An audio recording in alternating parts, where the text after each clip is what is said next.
All right, welcome to Module 4. So this week you have a peer discussion or a group discussion. Your groups have been assigned. 5 groups have 4 people, 2 groups have 3 people. So your groups are assigned. I think how it works, if you can't already see it, when you upload your initial discussion post, then you'll see your group. Instead of replying to 2 classmates, as is usually required, this assignment only requires you to reply to 1 of your group mates. The prompts in the discussion instructions are fabulous.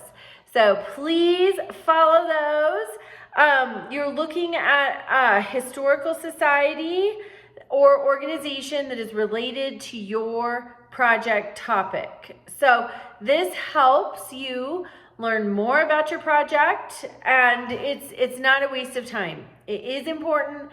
It will be helpful. And for that reason, when you reply to your 1 group mate, follow those prompts that are in the instructions for replies, because you can really help each other really hone your topic and your understanding, and it just prepares you for an even better project submission in Module 7. So that's the discussion. So that's Module 4. You need to read the Module 4 guide, review the required resources, participate in the Module 4 discussion, which is unique because it's a group discussion. Post your initial post by Thursday, and then reply to your peers by Sunday, one peer, by Sunday. Follow those prompts, both for your initial post and your replies that are in the Module 4 discussion instructions. So also this week you're looking at historical societies. That's mostly local history. Sometimes you have like cultural societies or organizations that are geared toward a specific era or a specific topic. We have a historical society here in my very rural location, and it's fascinating. It's interesting information. There used to be a town that's now underneath a reservoir, and so it's just interesting how locations change over time, but in some ways they stay the same. Cattle are still big here in this area, so, and they were in the beginning. So some things change, some things stay similar.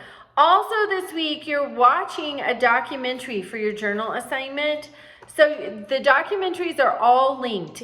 Check those links. If your links are not working, please reach out right away so we can get IT involved and get that fixed. You're going to pick 1 documentary, and then you'll just answer the questions. Make sure you consult the guideline and rubric so that your submission is complete. Keep in mind that documentaries are different than docudramas. Documentaries will interview historians or scholars or participants. They're very factual. Docudramas are fun to watch. Those are like on Lifetime or Hallmark, or based on a true story, based on actual events. But then they take a little bit of artistic license with the actual events or the true story to make it interesting. And so that's the difference. Documentary is factual. It's a little drier sometimes.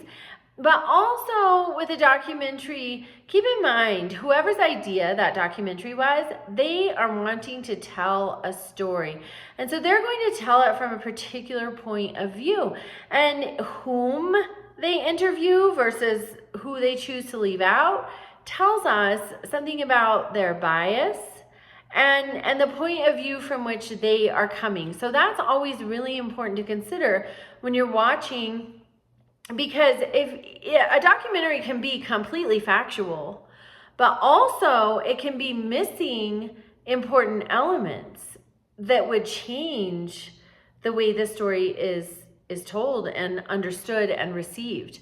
So it's interesting what they choose to include, what they choose to exclude.